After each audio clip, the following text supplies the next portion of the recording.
Sindh high court Sukkur bench बरसात मुतासिरन जी वाहर न थियण खिलाफ़ केस में बहाली वारे सेक्रेटरी खे तलब करे वरितो आहे। ख़बर अवां खे ॾियूं पिया Sindh high court Sukkur bench में बरसात मुतासिरन जी वाहर न थियण ऐं पाणी निकाल करण लाइ दाख़िल दरख़्वास्तुनि ते ॿुधणी थी। अदालत पारां फ्लड एमरजेंसी बहाली प्रोग्राम जे 1 साल जा फंड, इंफ्रास्ट्रक्चर कारकर्दगी ऐं बजट जा तफ़सील तलब कया विया।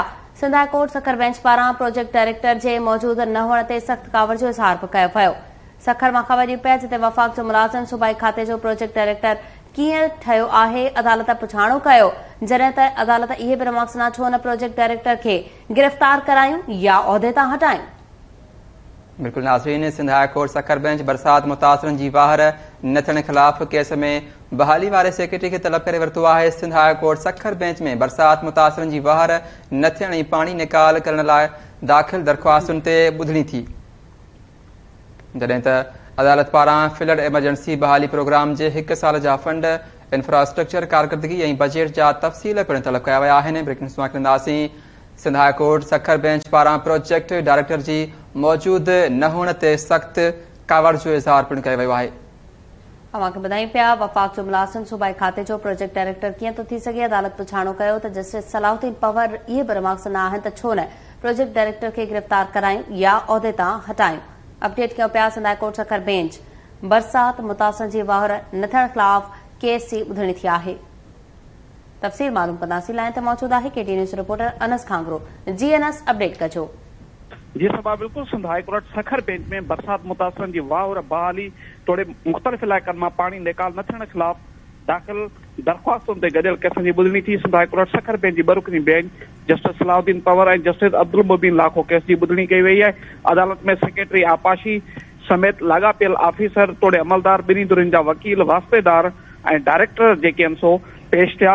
अदालत पारां सेक्रेटरी रिहेबिलिटेशन खे तलब कंदे फ्लड एमरजेंसी रिहेबिलिटेशन प्रोग्राम जे प्रोजेक्ट डायरेक्टर खे तलब करण सां गॾोगॾु गुज़िरियल साल जा फंड, बजट, इंफ्रास्ट्रक्चर ऐं ॿी कारकर्दगी जेकी आहे रिपोर्ट उहा पिणु तलब करे वरिती आहे।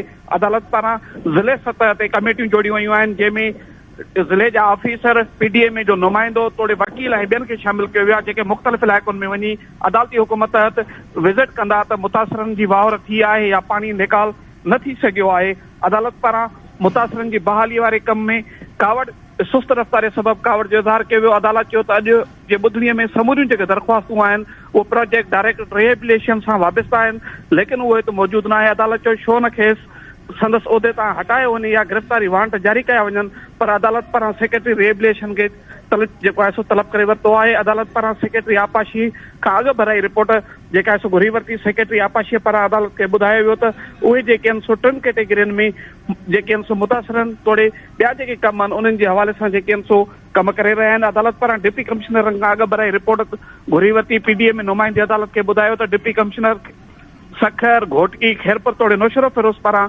जेके घुरबल टेंट या खीमा तोड़े ॿियो सामान हुयो उहो उनखे फराहम कयो वियो। अदालत पारां केस जी ईंदड़ ॿुधणी 28 फरवरीअ ते मुलतवी कंदे सेक्रेटरी रिहेबिलिटेशन खे रिकॉर्ड, बजट, फंडनि जो इस्तेमाल पिणु घुरी वरितो आहे। जी अनस खांगरो, तफ़सील ॿुधाइण लाइ महिरबानी।